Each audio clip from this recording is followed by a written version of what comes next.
bagaimana cara menggunakan USG Mindray DP10. Nah teman-teman, ini adalah USG Mindray DP10 yang bakalan kita lakukan simulasi pada hari ini. Pertama sekali, ini adalah tombol-tombol yang bakalan sering kita gunakan. Kemudian di sini ada transducer. Kita memakai transducer yang convex. Sebenarnya banyak transducer lainnya, cuma di sini yang tersedia hanya yang convex saja. Kemudian ini adalah jelly. Kita mengoleskan jelly terlebih dahulu sebelum memakai transducernya. Nah, kemudian untuk menghidupkannya, kita akan menyambungkan dulu terlebih dahulu, yaitu konektor yang menghubungkan USG dengan ini tersebut. Kemudian setelah ini tersambung, maka kita menuju ke bagian tombol bawah. Nah, ini kita hidupkan terlebih dahulu. Kita tunggu sampai suaranya berhenti, maka kemudian kita menuju ke tombol on off. Setelah kita menekan tombol on off, kita tunggu beberapa detik. Oke, di sini USG-nya sedang loading.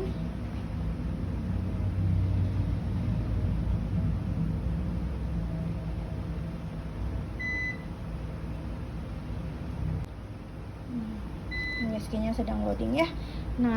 Nah, kalau udah muncul begini berarti USG siap digunakan. Pertama sekali kita menuju ke data awal pasien. Kita ketiknya yang klik pasien. Kemudian bakalan muncul data-data seperti ini. Kita bisa ketik namanya. Ini nama last name-nya siapa? Misalnya Dian. First name-nya Fitri. Oke. Untuk kita ketik gendernya. Apabila kita ingin ke bawah untuk melihat gender-gender yang lainnya, maka kita tekan set. Akan muncul male, female, ataupun unknown. Di sini kita bisa memilih. Oke. Setelah kita memilih, tetap kita tekan tombol set. Kemudian setelah itu ini untuk tanggal lahir dari si pasien tersebut, tanggal, bulan, dan tahun, semuanya kita bisa menekan tombol set. Nah, kemudian untuk pemeriksaannya di sini ada pemeriksaan abdomen, obgyn, ginekologi, kardiologi, vaskular, urologi, dan lain sebagainya. Untuk menggunakan ginekologi, kardiologi, vaskular, ataupun urologi dan abdomen, itu biasanya transducernya bukan hanya satu. Ini kita memakai transducer yang convex. Biasanya ini untuk dipakai untuk di bagian obgyn ataupun ke bagian kebidanan. Nah, di sini kita bisa mengetik HPHT-nya, hari pertama head terakhirnya. Misalnya hari pertama head terakhir si Nyonya Fitri itu pada tanggal 2, bulannya bulan Juni, oke, 2021. Tekan oke. Apapun yang ingin kita tekan itu kita tekannya set. Oke, muncul ya. Berarti sekarang Nyonya Fitri umur kehamilannya itu 23 minggu 6 hari ya. Ini sesuai dengan HPHT-nya. Kemudian langsung saja kita ke tombol oke. Nah, setelah kita mengisi data, maka kita langsung ke bagian pemeriksaannya. Di sini tadi kita melakukan pemeriksaan bagian obgyn ataupun bagian kebidanan. Pertama sekali kita mengoleskan jelly. Di sini kita tidak menggunakan pasien ya, tetapi hanya pengenalan terlebih dahulu bagaimana cara kita memeriksa pasien. Pertama sekali kita memakai jelly terlebih dahulu ke bagian tubuh yang ingin diperiksa. Kemudian kita memakai transducer yang convex. Ingat, transducer yang convex ini, tombol ini ataupun tanda ini itu menuju ke arah si pemeriksa. Nah, apabila kita memeriksa pasien dalam kondisi begini, maka ini menuju ke arah si pemeriksa. Kemudian kita menekan tombol freeze jika ada organ yang ingin kita ketahui berapa usia kehamilannya sekarang.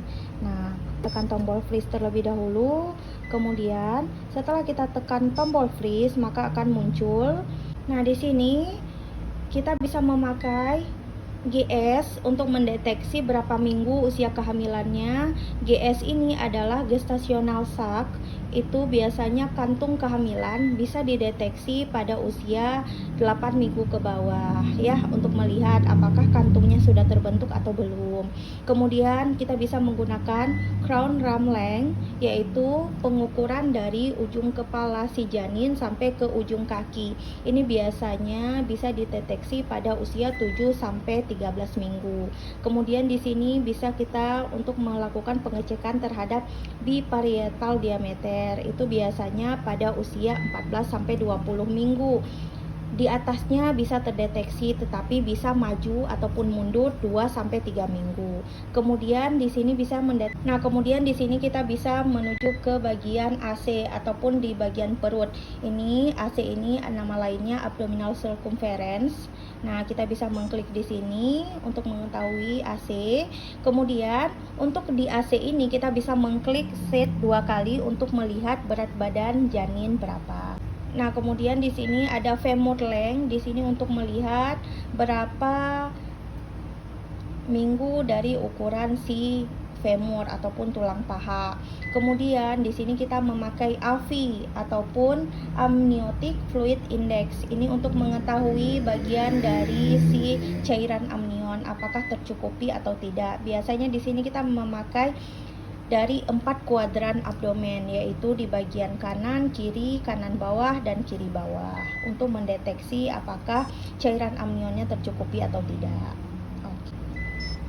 Untuk AFI-nya tersendiri kita memakai tombol yang ini ya, kuadran. Nah, jadi nanti kita langsung mengukur cairan amnionnya. Jadi nanti nampak 4 kuadrannya. Nah, untuk mengetahui part-part dari ini kita menempelkan terlebih dahulu jeli dan memakai transducer ke perut si ibu untuk mengetahui bagaimana perkembangan dari si janin. Nah, pertama sekali kita menuju ke tombol gestational sac. Di sini kita tekan tombol set terlebih dahulu. Kemudian di sini kita mengukur. Di sini karena kita tidak memakai pasien, jadi tampak kosong ya. Kita anggap ada pasien. Nanti mudah-mudahan ada pasien ke depannya kita bisa menunjukkan part-part dari. Tapi tentunya atas izin pasien. Oke. Nah, di sini setelah kita menekan tombol gestational sac, ini kita arahkan ke arah mana menggunakan crook. Ini yang dinamakan crook. Nah, kemudian setelah itu kita tekan tombol set. Setelah tekan tombol set, maka kita menuju ke bagian yang ingin kita ukur. Nah, oke, misalnya segini ya. Nah, kita tekan tombol set lagi, maka akan muncul. Nah, usia kandungannya itu sekitar 7 minggu 2 hari. Ini misalnya ya.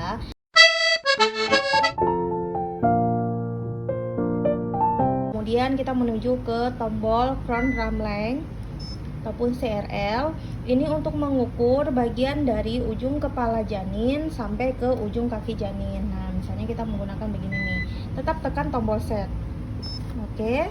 Kemudian kita atur crooksnya sampai mana ujung jari kaki si janin. Kemudian kita tekan lagi tombol set, maka akan muncul usianya sekitar 14 minggu 2 hari.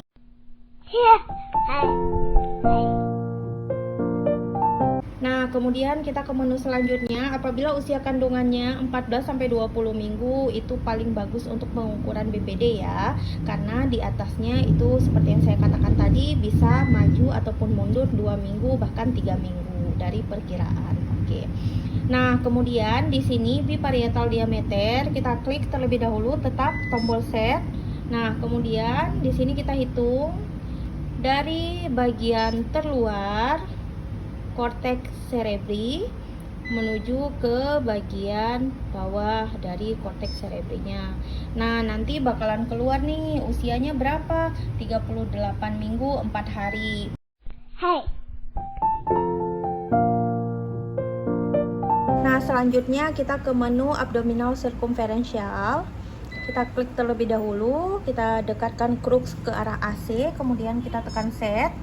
Nah, kemudian di sini kita cari tahu dulu, intinya kita cari tahu dulu detak jantungnya di mana, kemudian mundur pelan-pelan menuju ke arah bawah yang berbentuk seperti bulatan, itulah yang dinamakan abdominal. Perut di bagian si janin nanti ditandai juga adanya vena umbilicalis, tampak ya agak besar sedikit.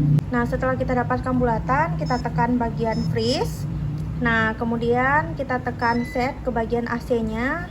Kemudian kita arahkan menuju ke arah lingkarannya. Nah, ini akan membentuk bulatan seperti yang ada di perut. Kita ukur semana nanti bulatannya. maka kita tekan shift 2 kali. Oke, setelah kita menekan shift 2 kali, maka akan muncul range-nya itu adalah range berat badan pada si janin. Ini diketahui dengan cara kita melihat dari abdominal circumference.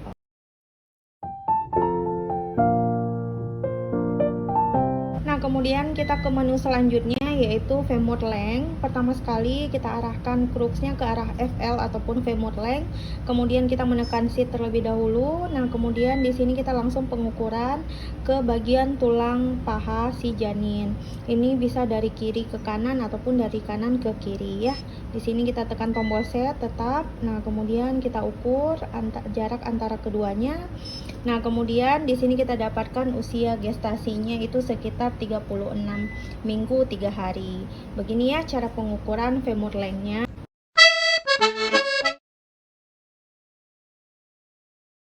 Nah, kemudian sekarang kita menuju ke bagian amniotic fluid index. Nah, di sini kita menilainya menggunakan kuadran ini. Jadi ada 4 pembagian kuadran. Ini kuadran kanan atas, kanan kiri atas, kanan bawah, dan kiri bawah. Nah, untuk yang terakhir kita arahkan konduser menuju ke arah jantung si janin, yaitu dengan cara kita tahu dulu di mana detak jantungnya. Kemudian setelah itu kita menekan tombol PW. Oke, PW ini akan mengarahkan ini yang sama dengan ini, dia akan harus kita arahkan menuju ke arah jantung. Nah, apabila sudah kita arahkan menuju ke arah jantung, maka kita tekan PW sekali lagi. Maka dia akan berbunyi seperti ini. Ini karena tidak ada yang terdeteksi, maka denyutnya tidak terdeteksi. Nanti kita akan memberikan contoh deteksi denyut jantung pada janin di gambar sebelah.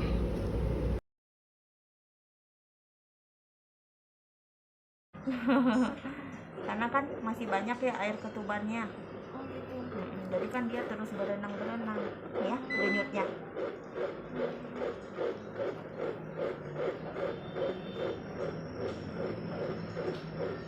Oke, dengar ya Bu.